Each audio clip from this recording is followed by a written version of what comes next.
नमस्कार दादा, मैं हूं विक्रम और आप देख रहे हैं हिंद वॉइस। हमारे साथ मौजूद हैं एडवोकेट अंदर कुमार जी। बहुत बहुत स्वागत है सर आपका। जी, सर आपसे पूछना चाहूंगा कि आज मेवात के अंदर जाट, राजपूत और मेऊ जो मुस्लिम वहां के मेवाती मुसलमान हैं, उनकी एक महापंचायत बुलाई गई थी और देखा यह जा आ रहा है कि वहां के जाट, राजपूत, स्थानीय जितने भी हिंदू समाज के लोग हैं, सब मुसलमानों के साथ खड़े हैं। फिर वो लोग कौन है जो आरोप लगा रहे थे कि वहां पर हिंदुओं की स्थिति खराब है, हिंदू डर के रह रहे हैं, हिंदुओं को मारा जा रहा है, पीटा जा रहा है, सारी चीजें हो रही हैं और मीडिया भी वही चिल्ला रहा है। ये किस तरह का आज मैसेज गया है? जी। एक बात याद रखिए कि मेवात जिसे हम नूह के नाम से जाना जाता है, हिंदुस्तान के सबसे पिछड़े जिलों में सबसे पिछड़ा हुआ जिला है। और उसकी वजह ये है कि वहाँ पर रोजगार नहीं है, वहाँ पर शिक्षा नहीं है, वहाँ पर चिकित्सा सुविधा नहीं है और वहाँ के लोगों की स्थिति बड़ी खराब है। मुझे जी। याद आता है किस्सा जब मैं इतिहास में पढ़ता हूँ कि एक बार एक कलेक्टर ने तय किया कि मेवात में जो है एक हॉस्पिटल खोला जाए। तो एक टीम गई सर्वे करने और उन्होंने वहाँ पूछा कि भई हम हॉस्पिटल खोलना चाहते हैं। तो वहाँ एक बुजुर्ग आदमी था, उसने कहा जनाब हमें हॉस्पिटल की ज़रूरत नहीं है, हमें दवाई की भी ज़रूरत नहीं है, हमें खाने के लिए चून चाहिए, अनाज चाहिए, रोटी चाहिए, रोटी मिल जाएगी तो हम वैसे ही ठीक हो जाएँगे। तो आप समझिए मेवात का ये नूह जो जिला है, ये सबसे पिछड़े इलाके में है और यहाँ लोगों की सबसे बड़ी समस्या रोज़गार और पेट भरना है। आप समझिए कि एक भ्रम जो है बार-बार फैलाया जाता है। एक तो बहुत सारे पुलिस वालों द्वारा फैलाया गया कि सबसे ज़्यादा अपराधी जो है हरियाणा के अगर कहीं हैं, तो वो मेवात में है, क्योंकि मुस्लिम बहुल इलाका है। दूसरा भ्रम ये फैलाया जाता है कि दिल्ली में जो भी कार चोरी होती है, वो मेवात में ला जाकर काट दी जाती है। तीसरा ये भ्रम फैलाया जाता है कि वहाँ पर जो है हिंदू घुस नहीं सकता और इसीलिए आपने देखा होगा मेवात में जो मेवात के जो मुसलमान हैं, जो वहाँ पशु पालते हैं, उनका दूध निकालते हैं, दूध का व्यवसाय करते हैं, क्योंकि जो मेवात के मुस्लिम हैं, वो भी गुर्जर समुदाय के लोग हैं, पशुपालक हैं और जब भी उनके घर गाय मिलती है या दूसरी चीज़ मिलती है, तो उन पे जो है, जो गाय रक्षक दल वाले हैं, वो उन पर हमला करते हैं और पहले भी हमने 2 महीने पहले घटना देखी कि राजस्थान के लोग आए और उन्होंने वहाँ पर उन पे हमला किया और उनमें कुछ लोग मारे गए। अब बाद में उसमें लोगों की गिरफ्तारी की जाए या ना की जाए, इसमें हरियाणा पुलिस जो है बड़ी शशोपंज में रही और उसने गिरफ्तारी को टालने की पूरी कोशिश की। अब 2 दिन पहले ये हुआ कि हमें जो है एक मंदिर में जलाभिषेक करना है, 2500 लोग आए और ये बात नहीं कि प्रशासन को इसके बारे में नहीं पता था, प्रशासन को पता था और यही वजह है कि उन्होंने आस-पास के जिलों की पुलिस यानी गुड़गाँव की पुलिस भी वहाँ पर डिप्लॉय की और दूसरे जगह की भी पुलिस डिप्लॉय की और वो वहाँ गई। और आप समझिए कि सोची-समझी साजिश के तहत वहाँ पर ये दंगा कराया गया और ये दंगा इसलिए कराया गया कि मोदी जी कहते हैं आपकी सरकार आपके द्वार और आपकी सरकार आपके द्वार का मतलब ये है कि जो दंगा नॉर्थ ईस्ट में, मेघालय में, मणिपुर में या नागालैंड में होने जा रहा है, उसको आप अपने दरवाजे पर ही देख लो। नॉर्थ ईस्ट के दंगे को दबाने के लिए इस संसद के इस सत्र में ये साजिश जो है उन लोगों द्वारा की गई जो देश में अमन चैन के विरोधी हैं, जो चाहते हैं कि हिंदू मुस्लिम जो है एक दूसरे के खून के प्यासे हों, एक दूसरे का सर फोड़ दें, एक दूसरे की जान ले लें और तब उनकी राजनीतिक रोटी जो है वो सिकती रहे। अब इस मामले में जो सबसे बड़ी बात हुई, उसके उलट जो है, जो इन लोगों ने सोचा था कि पूरे देश में नफ़रत की आग फैलेगी, तो 2 चीज़ों ने इनकी जो हेकड़ी निकाल दी। पहली बात तो ये हुई कि कल सुप्रीम कोर्ट ने खुद ही स्वतः जो है जैसे ही एक रिट पिटीशन आई, तो उन्होंने उसके लिए हमारे जो चीफ जस्टिस हैं, उन्होंने 370 अनुच्छेद की जो सुनवाई थी, उसे स्थगित किया। एक स्पेशल बेंच बनाई और उस स्पेशल बेंच में संजीव खन्ना जस्टिस संजीव खन्ना और एसवी भट्ट की जो बेंच थी वो बनाई और उसने 2 फैसले बड़े अच्छे दिए। पहला ये दिया कि कोई भी अगर भड़काऊ नारा दिया जाता है, नफ़रती बात की जाती है, तो उस पे तुरंत केस दर्ज हो। और दूसरा उन्होंने कहा कि जो भी आंदोलन कर रहे हैं, उनकी हर पहलू की, हर चीज़ की वीडियोग्राफी हो। अब वीडियोग्राफी हो, तो उससे भी एक सबूत बन जाएगा कि भई ये लोग नफ़रती भाषण दे रहे हैं और जो विश्व हिंदू परिषद, बजरंग दल और आरएसएस के लोगों ने जो दे दिल्ली में 23 जगह एक आंदोलन करने की घोषणा की हर चौराहे पर, कि ताकि दिल्ली जाम हो जाए और ये बताया जाए कि हिंदू बड़ा गुस्से में है, हिंदू जो है मुसलमानों को सबक सिखाना चाहता है। हिंदू जो है अपना अपमान नहीं सहेगा। वो नारे लगाने की इनकी कोशिश जो है कल बेकार हो गई क्योंकि जो वीडियोग्राफी होती है, उससे पता चल जाता है कि असली इनका मकसद क्या है। और ये समझिए कि 7:30 बजे से ये नफरती कार्यक्रम की जो धरने थे वो 23 जगह होने थे और शाम तक और बढ़ने थे। तकरीबन 40 जगह इन्हें इस तरह के प्रदर्शन करने थे। तो आप देखिए कि 40 जगह प्रदर्शन नहीं हुए, 23 जगह हुए, उसमें लोगों ने पार्टिसिपेट नहीं किया। पुलिस ने जरूर हर रास्ते को बंद कर दिया और ये दिखाने की कोशिश की कि दिल्ली में स्थिति बड़ी तनावपूर्ण है। लेकिन आप समझिए स्थिति पूरी नियंत्रण में रही और कोई तनाव नहीं हुआ। जब सुप्रीम कोर्ट ने हरियाणा सरकार को, उत्तर प्रदेश की सरकार को और दिल्ली सरकार को नोटिस कल जारी किया और ये हिदायत दी कि हम इसकी जांच करेंगे, तो उससे समझिए कि पूरे प्रशासन को अपनी इच्छा के बिना भी, ना चाहते हुए भी हरकत में आना पड़ा और हर आदमी ने ये देखा कि कल जो इनके जलसे जुलूस थे, उनकी टाय फिस्ट जिसे कहते हैं हवा निकल गई, पंचर हो गए। उसके बाद जो है वहां के लोगों ने कल भी, जैसे आपने उनका एक बयान दिखाया वहां के नूह के निवासियों का और वो भी हिंदुओं का, कि उन्होंने कहा कि हम नफरत नहीं करना चाहते, ये जो नफरत फैलाने वाले लोग हैं, जो आगजनी करने वाले लोग हैं, जो हिंसा करने वाले लोग हैं, ये हमारे यहाँ के लोग नहीं। तो बाहरी लोगों की कैसे हिम्मत हुई कि वो वहां जाए? बाहरी लोग जब ही जा सकते हैं जब उन्हें पूरा अंदेशा हो कि उन्हें पुलिस का और प्रशासन का पूरा सहयोग मिलेगा। और इसीलिए उन्होंने जो है जिस तरह से आगजनी नूह में की, उस आगजनी को अगर आप देखें तो उससे लगता है कि नॉर्थ ईस्ट की आग में और इस आग में कोई ज्यादा अंतर नहीं। सबसे मजे की बात है कि इस बात को लेकर जो 2-3 वीडियो वायरल हो रहे हैं, वो वीडियो जो है नूह के नहीं है, वो नूह के नहीं है, आज से 4 साल पहले की पुरानी एक घटना के वीडियो हैं। उनको फैलाया गया कि नूह के वीडियो हैं, वहां पर जो है हिंदुओं पर इस तरह हमले किए जा रहे हैं, अत्याचार किए जा रहे हैं, हिंदू गुस्से में। और आज मैं देख रहा हूँ कि दिल्ली शहर में जहां मैं रहता हूँ, वहां पर जो भगवा पहनकर, पटका डालकर जो आरएसएस के लोग, विश्व हिंदू परिषद के लोग, बजरंग दल के लोग बड़ी शान से घूमने करते थे, आज वो मुझे कहीं नजारत रहे मिले नहीं।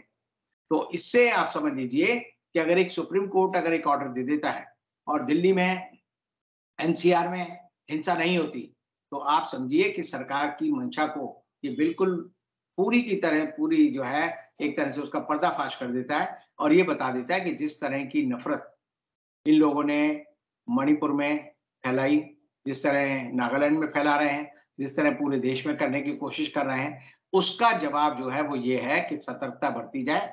हर नफरत करने वाले बयान पर एफआईआर दर्ज हो और हर इस तरह के जो हिंसक तत्व हैं, इनकी वीडियोग्राफी हो और उस वीडियोग्राफी पर पुलिस को संज्ञान लेने के लिए मजबूर करना जाए। अब कल ही हम लोगों ने देखा कि जो जम्मू कश्मीर के पूर्व राज्यपाल हैं, उन्होंने एक वक्तव्य दिया दिल्ली के कॉन्स्टिट्यूशन क्लब में और उन्होंने बड़ी सटीक बात कही। उन्होंने कहा ये पूरे देश में 8-10 राज्यों में दंगा करवाना चाहते हैं। सतपाल मलिक ने कहा कि ये हो सकता है कि पीओके पर हमला कर दें और ये दिखाएं कि पाकिस्तान के साथ हम अपना पीओके लेकर रहेंगे। और लेने के लिए इन्होंने, इसीलिए उन्होंने कहा कि जो हमारे राष्ट्रीय सुरक्षा सलाहकार हैं अजीत डोभाल, वो इसीलिए पाकिस्तान की को किसी तरह दबाव में रखा जाए, उसके लिए यूएई गए हैं, मिडिल ईस्ट गए हैं, ताकि पाकिस्तान दबाव में रहे और मोदी जी को चुनाव जीतने का मौका मिले। सतपाल मलिक ने तो यहाँ तक कहा कि ये कर सकते हैं कि राम मंदिर पर भी बम फेंकवा दें, उसमें आग लगवा दें, उसको नष्ट करवा दें और इस तरह का जो है बात करते हैं।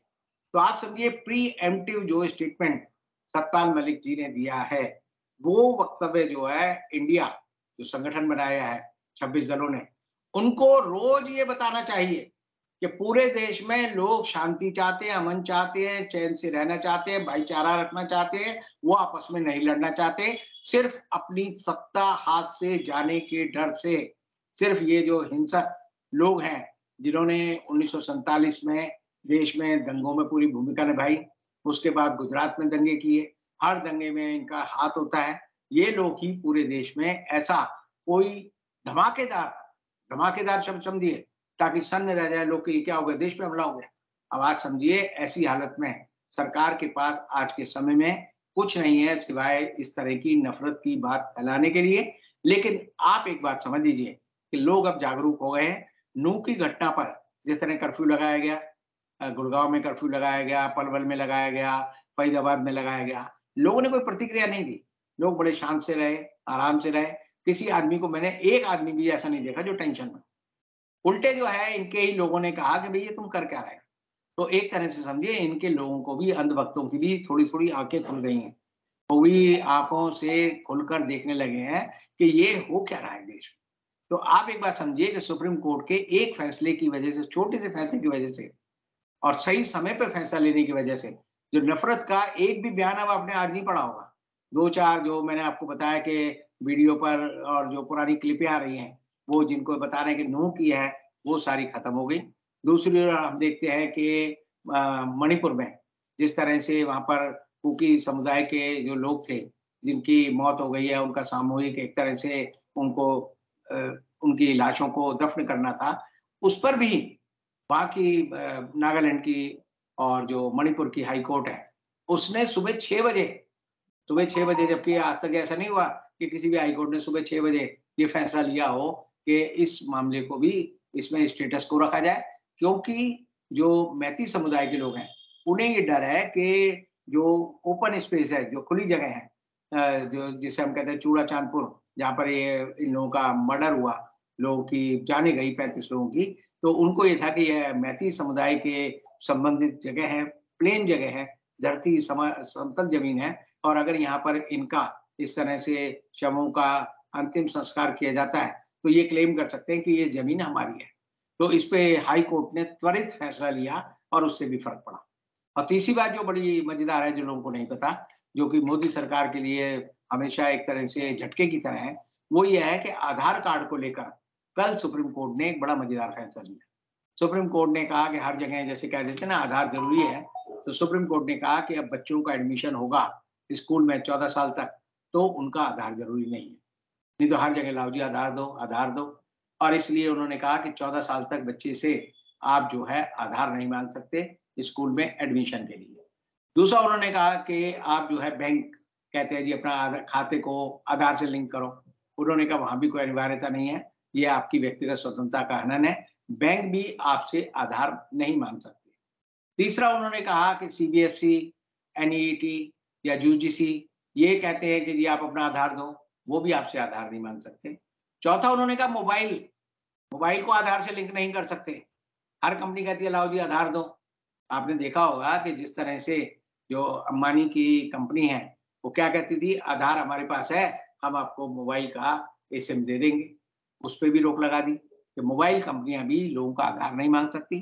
और पाँचवाँ उन्होंने कहा कि जो प्राइवेट कंपनियाँ हैं, चाहे वो कॉलेज चला रही हों, चाहे स्कूल चला रही हों या और कोई काम कर रही हों, वो भी आपसे आपका आधार नहीं माँग सकती। और उसकी वजह क्या बना? उसकी वजह बना कि एक सर्वे किया गया जिसमें पाया गया कि 53% लोगों ने कहा है कि आधार की जानकारी हमारी सुरक्षित नहीं है और 72% ने कहा कि हमारी आधार की जानकारी ऑलरेडी लीक हो चुकी है। तो लीक होने का खतरा, जो कि गवर्नमेंट ने अभी इस सेशन में एक बिल आया है, डाटा प्रोटेक्शन एक्ट, जो अभी पेश हुआ है, जिस पे अभी बहस होगी और ये है कि हिंदुस्तान में आपका डाटा सुरक्षित है नहीं, उस पर सुप्रीम कोर्ट ने इस बिल के टेबल होने वाले दिन ही ये फैसला कर दिया कि आधार का आप इस तरह हर जगह जो माँगते हो, वो नहीं माँग सकते। और ये भी सरकार के लिए एक बड़ा जो है तमाचा है कि सरकार जो बार-बार उल-जलूल फैसले कर देती है अफसरों के दबाव में, उस पर भी रोक लगी है। और मैं कह सकता हूँ कि सुप्रीम कोर्ट के 3 फैसले जो हैं, हाई कोर्ट का भी उसमें एक फैसला है, जो मणिपुर की हाई कोर्ट का है। इन सबको मिलाकर देखें, तो लगता है कि देश की कमान जो है, विद्वान न्यायाधीशों के हाथ में है और कल एक फैसला आएगा राहुल गांधी के मामले में, उसको भी लोग देख रहे हैं कि उसमें क्या होगा। मेरा मानना है, व्यक्तिगत तौर पे कि उसमें राहुल गांधी की जीत होगी और इस संसद के सत्र में ही राहुल गांधी संसद में जाकर बैठेंगे और जो अविश्वास प्रस्ताव है, उसमें वो लोकसभा में अपनी भूमिका निभाएँगे। बहुत-बहुत शुक्रिया सर, आपने सुप्रीम कोर्ट के सारे फैसले बताए, जो सीधे-सीधे एक तरह से सरकार के लिए बड़ा झटका है। वो भी जब जब 2024 के चुनाव की तैयारी चल रही हो। चाहे नो वाले मामले में जो दंगे हों और ये आधार कार्ड वाला मामला है और मणिपुर वाला मामला। अब आप लोगों को नीचे कमेंट करना है, इस वीडियो को ज़्यादा से ज़्यादा शेयर भी करना है। कल फिर मुलाकात होगी रविंद्र जी के साथ, तब तक के लिए दीजिए इजाज़त।